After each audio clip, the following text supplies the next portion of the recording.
Welcome to Gatecrashers, a podcast dedicated to kicking open the door to your next favorite thing. Our mission, our creed, and our code is this: to make all things more approachable and accessible to everyone. We want you to find a universe that you'll fall in love with. I'm Dan. I use he, him pronouns. I'm Jake. I also use he, him pronouns. Today we're joined by a very special Emmy Award-winning guest. You may know him from the Burger Scholars sessions from the First Week Feast Network on YouTube and all things burger. The Burger Scholar himself, George Motz.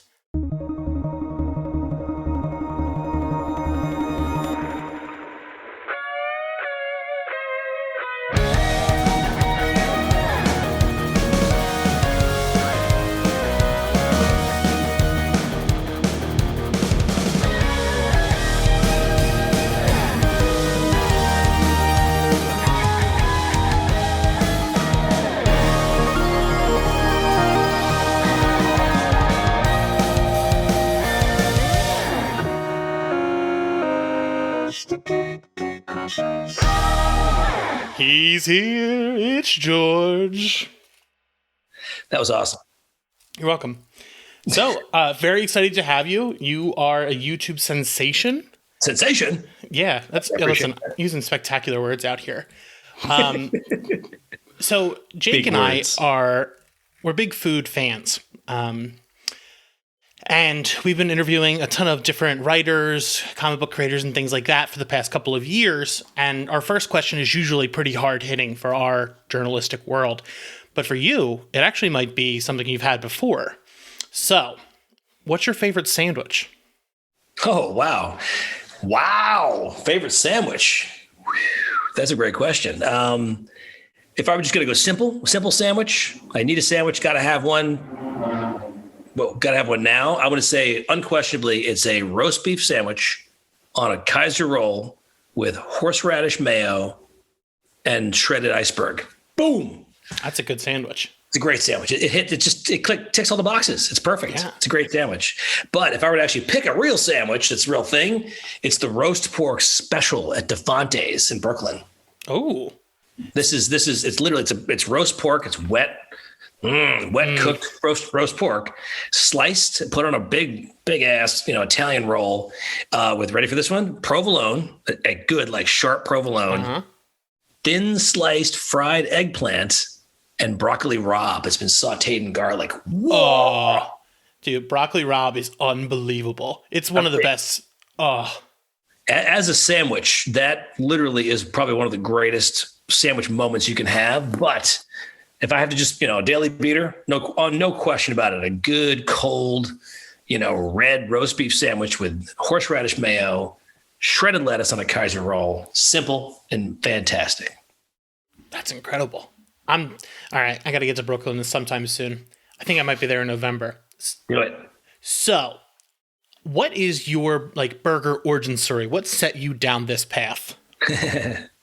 You sent me down this crazy. It's been a crazy ride. I'll tell you that. I'm not gonna lie. It's been 20 years. I started doing this about 20 years ago, and the origin stories are very simple. It's so long ago now. 20 years ago, I was looking for a film subject. I was trying to make a documentary film about something, and at the time, a friend of mine said you should think about some kind of food. And we started looking at all the different foods out there, and somebody had just made a hot dog documentary. And I said, oh, maybe I could do something else, maybe hamburgers. And I looked around and no one had done a hamburger documentary at all. Zero. It was the hamburger space was wide open. The burger scape was very, very uncharted. Nobody knew what was going on out there at all. And at that point, imagine 20 years ago, the hamburger was not considered to be anything special at all. It was just some kind of sustenance that had fallen apart because of thankfully to fast food, the titans, the McWendy kings of the world, we like to call them. They had actually ruined the American hamburger. And I started working on this film thinking, what if I, profiled not just the big guys, but some of let's talk about the small guys, the mom and pops, the ones who are actually keeping the hamburger dream alive. And that became a film called Hamburger America, where I profiled 8 different hamburger restaurants in America that were just basically out there making something weird. We had the butter burger, we had the green chili cheeseburger, we had the goober burger with peanut butter on it. And the film actually became a bit of a cult classic. People started to become my fans if I had them. And I said, look, I'm not a food guy. I'm a filmmaker. And people started to ask my opinion about hamburgers. And then somebody asked me to make a book about hamburgers, which became a guidebook called Hamburger America. That turned into a second guidebook called Hamburger America 2. It just got bigger and bigger. It became a TV show.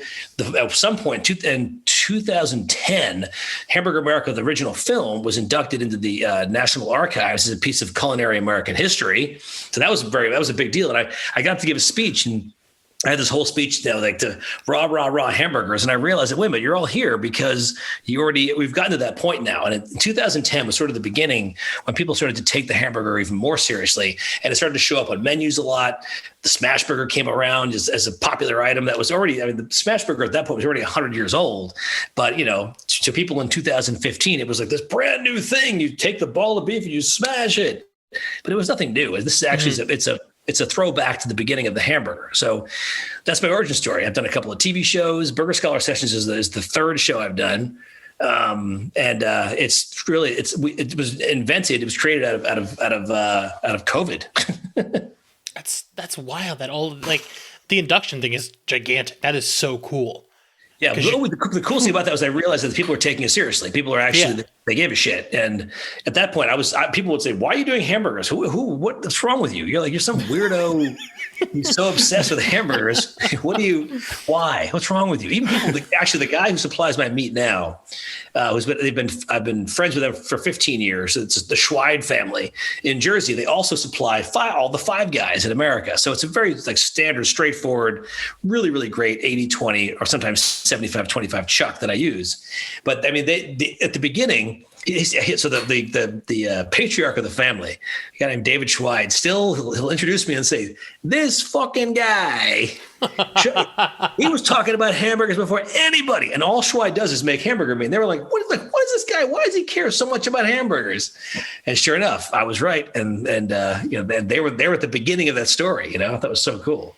That's awesome. And so we do ask that sandwich question in every single one of our interviews, just because I have a belief that you can make a connection with someone over food that you can't make over anything else. To you, what do you believe is that special connection that comes from sharing a meal or cooking a meal for someone? Well, first, everybody has to eat. We all know that. And everybody wants to eat well. And the world is shrunken. We've had the shrinking world where information is readily available. You can ask me a question. Have you ever been to? And I can literally be on my phone under the computer going, I haven't been there. That looks really good. I mean, literally, as fast as I just said that. So the world is small. It's shrunken now. There's so much information out there, and people have learned, I think, in the last 10 years, for sure, how to eat well and how to pamper themselves with food.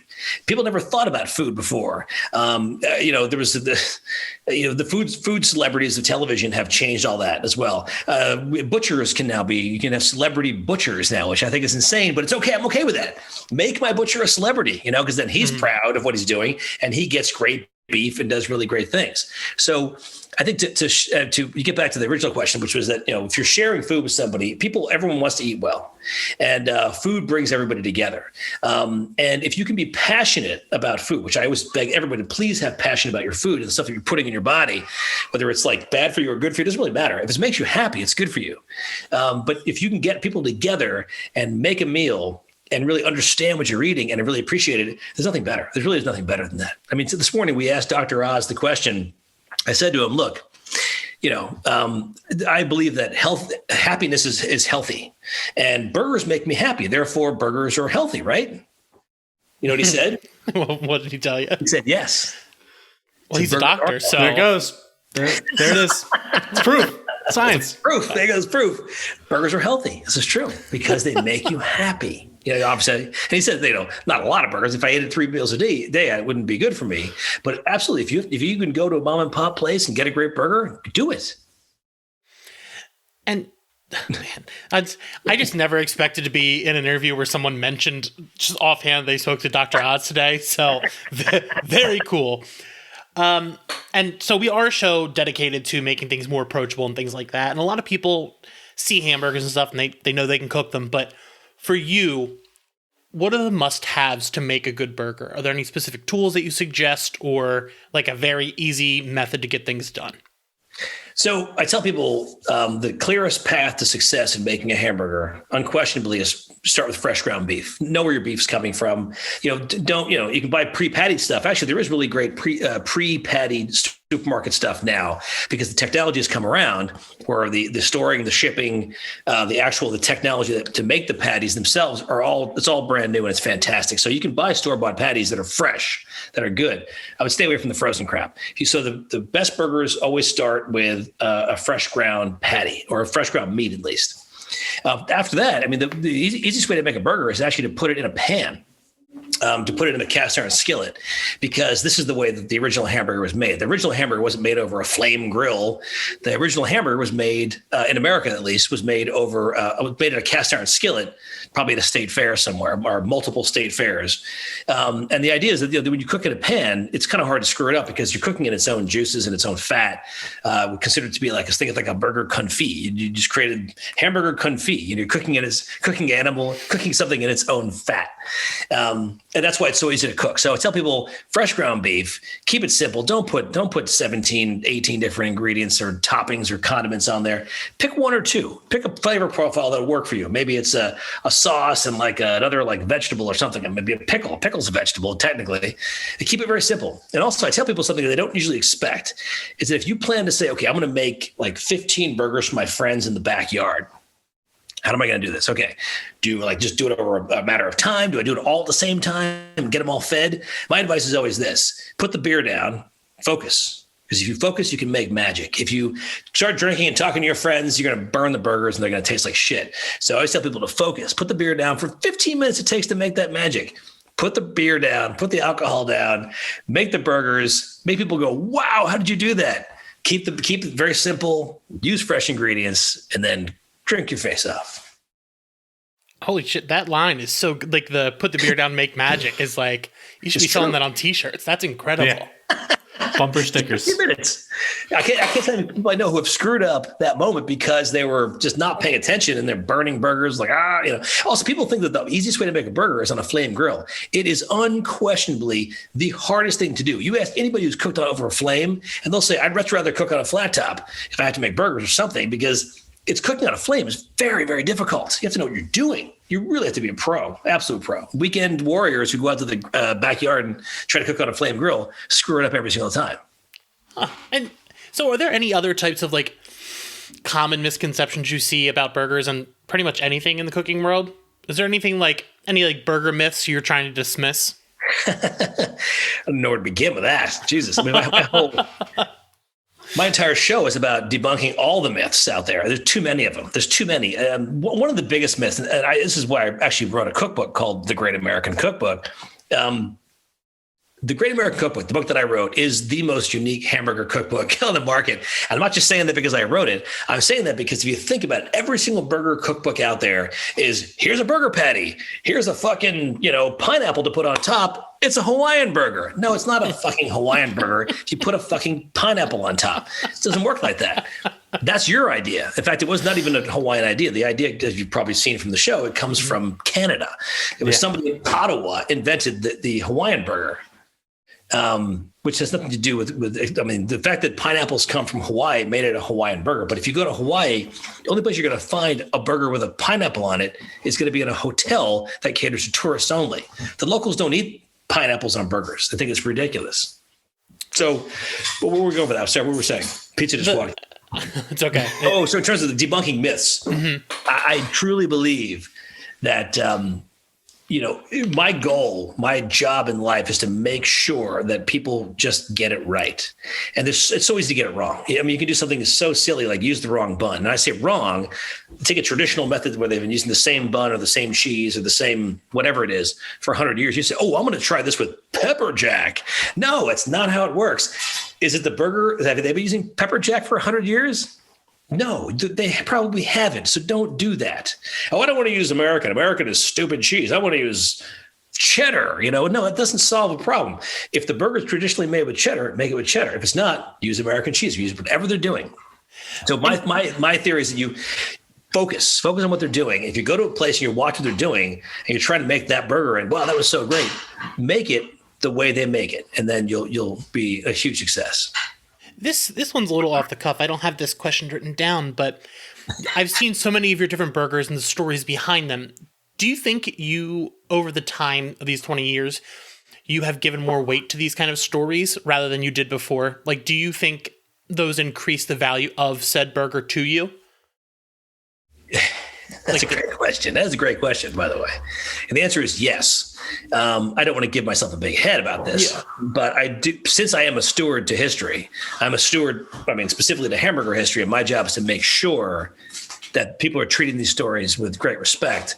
I do sort of feel like I hope I haven't changed the course of, the hamburgers negatively, but I definitely have positively had an effect, because I tell people, when you walk into a hamburger restaurant and you get a burger and you like it, instead of just walking out or leaving a dumb Yelp review, walk up to the owner and say, that was fantastic, and I will be back. Because that tells them to their face that they're doing the right thing, that they are a part of history. They are a part of a history they didn't even realize they were part of. I think I'm not trying to stroke your ego, but the entire presence of your show is capturing these stories forever and making the world a little bit bigger by giving them out to people who wouldn't normally have them. And right. By the way, just when I do burgers on the show, and some people think, oh, he's stealing ideas from other restaurants and showing the world.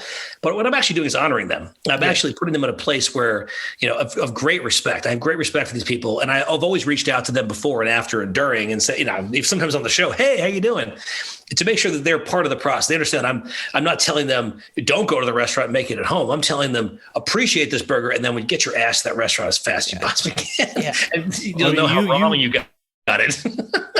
Yeah, and you refer to them as primary source hamburgers. Thank you. That is like that. Yeah, thank you. I think that's the best way of introducing that. And so I guess my first question is, it was going to be what your top 3 hamburgers are, but I think that's going to be too hard. What are the best 3 states that are putting out hamburgers? That's a good question. I don't usually play favorites at all on anything because things change. But in hamburger history, they don't change that often unless they close.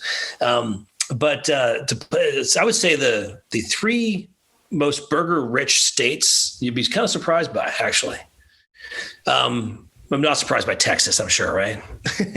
No. Excellent culture in Texas, obviously. The burger culture is. I hear everything is bigger there. It's bigger there, it's true. But not necessarily, but mostly bigger. They have a big appetite there. Here's one you probably didn't think of, was Ohio. Ohio is an extraordinarily burger diverse state, and I love it so much. I really do. And also, it's one you're also probably not thinking of is also Wisconsin. Wisconsin also is very burger rich, burger diverse. They love their burgers in Wisconsin, and I love them for that. So my next question is about the rising beef prices and the chicken sandwich push. How do you think burgers will innovate? Do you think we're going to see more places start doing the fried onion burger, which I think you mentioned on the burger show was born out of just needing to be, you couldn't afford full beef patties? Yeah, it came out of frugality, for sure. It was not specifically related to anything national or large. It was actually related. It was the result of a railroad strike in the 1920s, specifically in a city that was west of Oklahoma City called El Reno, which was a hub, a big railroad hub for trains going across the country. They had a massive strike and everybody was out of work. And one very enterprising young burger chef at a place called the Hamburger Inn in El Reno decided, hey, why don't I just take a big wad of onions and smash it into the burger? And it doubled the size of the burger, and people loved the way it tasted.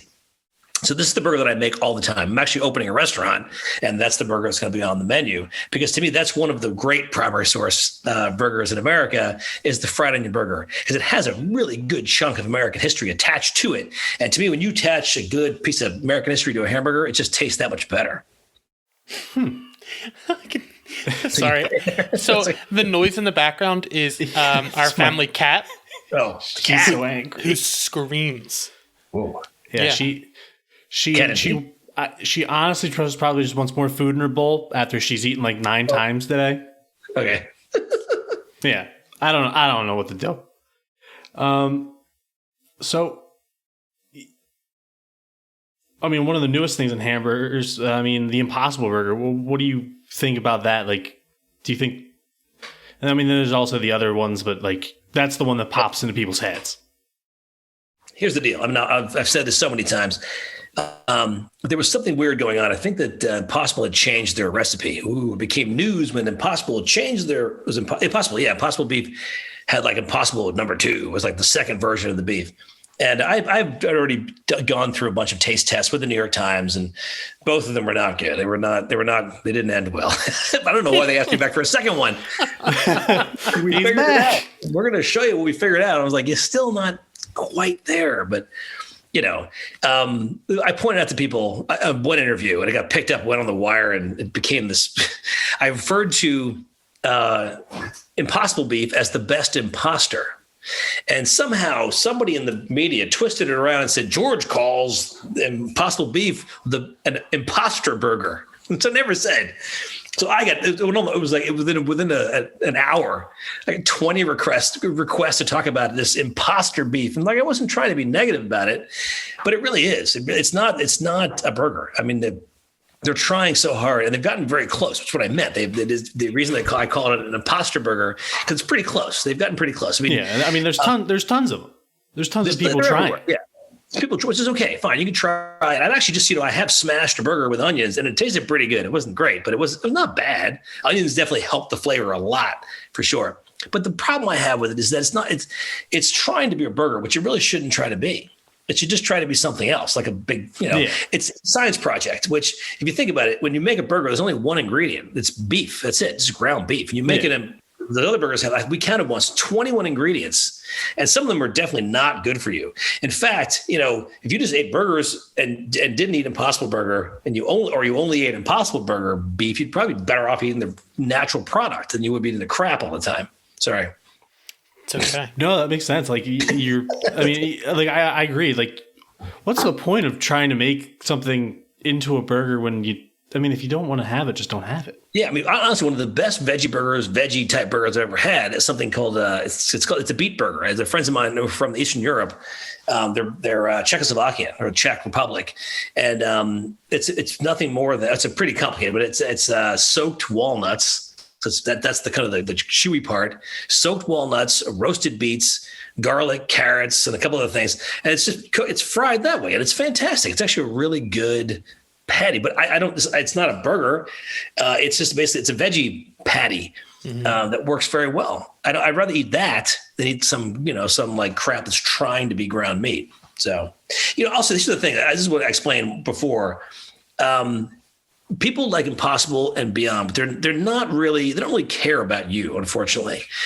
All they care about, they're trying to make up, I shouldn't say care about you. They don't care about you, for sure. They don't care about vegetarians, which I thought was wild. I once asked them, and I said, well, who are you trying to appeal to, vegetarians? And they said, no, vegetarianism, this is about 4 years ago, only makes up, I think it was like 4% of Americans' diets, right? So we're going for the other 96%. You can't make money selling to 4% of America. So what they really cared about was just making people feel guilty about what they're eating. So there's a weird cult of guilt, and they say, "Oh, we're all about eating better and saving the planet." No, you're not actually. You're making a chemical pile of crap, to make everyone feel guilty about what they're eating. Huh. Sorry, is it too deep? No, it makes sense. Corporation's going to corporate. Yeah. I've been in bed with these guys. I've talked to them, and I keep scratching my head saying, I could help you with a few details. You're missing this part and that part, trying to get to that point. And then I'm thinking, like, why am I even helping them? Because they're being disingenuous. Yeah. So. What's the point of it all other than the money? Like, and then just the fact that they did it at that point. But then they'll go back to the environment, like the whole farting cow thing, which makes you want to fucking punch someone in the face, and talk about farting cows. But, I understand that cows farting causes, whatever. But, some asshole flew to Vegas for lunch yesterday, and that caused a lot more damage to the environment than a farting cow or a ranch full of farting cows. Sorry, it's true. Yeah. There's a lot of those inflated numbers. All right, we got some listener questions. At what point does something stop being a burger? Is it the form of the bun that's most important things? Or is it like something like a donut burger doesn't count? Is it the ground beef patty, so veggie burgers don't count? Where's the line drawn? The line is drawn at the word burger because the source of the word hamburger, the etymology goes back all the way to Hamburg, Germany. And when the Germans brought their Hamburg steak to America, they got that idea from the port of Hamburg, and it was beef, period. So if you make a burger with anything but beef, it can't be called a hamburger. Hamburger has to be made with beef. That's number one. But it can be ground up. At some point, it becomes a sandwich if you're doing things like making like a sloppy Joe or something with it. But as long as if it's a formed patty and it's served on some kind of bread, the vehicle is bread, then it's definitely a burger. Otherwise, everything else is not. Everything else is just a sandwich. And this next one is, how would George Motz make a Krabby Patty? Krabby Patty, you mean like Matty Matheson? Oh, yeah, like that. I remember that video. I don't know if I could make a Krabby Patty. It would be, that wouldn't be a hamburger. I do make crab burgers, crab cakes, but I don't make crab hamburgers. Good. Smashing people's dreams. I leave that to Matty Matheson. He can make the Krabby Patty. Before Jake gets to ask this big final question, I did want to jump in because I've been thinking about this since we started talking. And I know you started as a filmmaker and you're still doing YouTube and those types of things. Do you treat your burgers and the act of that creation as your art? Ooh, as my art. Ooh, that's a good question. I love cooking. Takes me to a place, no matter what it is. I'm cooking something super simple or making a complicated meal. If I'm stressed out, I'll make the more stressed out I am, the more complicated the meal gets because I disappear into a place. Is it art? It is actually, because there's people like to say that baking is a science and cooking is an art. So sure, I guess it's hard to think of it as an art that way. The true art is just trying to make people happy with food. That's the art. If you are making yourself happy with food, everyone's like, nah, this sucks. This just tastes like this is too salty. I've had this before. This is boring. You're not doing it to anybody any good at all. If you're making people happy, then that may be your art, I guess. That could be considered art. All right, back to our hard-hitting journalism. If you had to make a Rube Goldberg machine, what would its purpose be? Wow. Oh, a Rube Goldberg machine. Well, I like asking this question because it tells me, what is that minor inconvenience that someone just needs an elaborate machine that they procrastinate by making it just to do any task? I would say unquestionably to slice onions, because I've been slicing onions for all my events. We'll slice, we're going to slice how many? What's tomorrow? 80. We're slicing 80 pounds of onions on Friday for an event on Saturday. Now, let me tell you something. Yeah, just see it. Yeah, no, it's not a mandolin. No, don't worry. It's not a mandolin. I have a deli slicer. Okay. Which helps. But still, my girlfriend peels the onions. She has to peel whatever that is, like 120 onions, right? And then I have to slice one. Now, every onion I slice, I counted once. I was having a couple of drinks with a friend of mine. We counted 65 to 80 slices per onion. So it's back and forth, slicing. It's incredible. So if somebody can invent, and I think I did find a guy, by the way, who can invent this, who has one, someone who can slice onions faster. That's the machine that I need for sure. I worked at a deli for a while, and thinking about having to slice that many onions would drive me mad. So I figured this really cool thing. I don't know if you guys are Floyd fans at all. Yes. Okay, so it takes me, Dark Side of the Moon, to slice 35 pounds of onions. Holy shit. So, Dark Side of the Moon is 44 minutes. Uh-huh. So it takes me 44 minutes to effectively slice 35 pounds of onions. There you go. Hold on. I'm thinking of that episode of The Burger Show with the fried onion burger, and you're wearing the goggles. Yeah. I did that for fun. If I have to slice 2 or 3, I'll do that. But when I'm slicing, 150 onions, you just forget it. I've got tears. Just gotta let it go. Oh, you gotta let it go. You gotta let it. Your freak flag fly. It's you have Before Every we get, once in a while, if you go blink, deep. If you blink, all that hydrochloric acid that's been released on your face is now sitting on your face. When you blink, it goes right into your eyes, and it is painful. So, yeah, give me the Rube Goldberg machine that can slice onions faster. I'll take it. Before we ask you where people can find you and things like that, I do have to ask, because no one has mentioned Pink Floyd in the 3 years of our show. What's your favorite album? Oh, wow. I like them all up to about Animals, Okay. Yeah. Same. And unquestionably, Dark Side of the Moon is basically perfect from note for note from front to back. But this may blow your mind. Obscured by Clouds is one of my favorite Pink Floyd albums. I never would have expected it. That's a very strange album.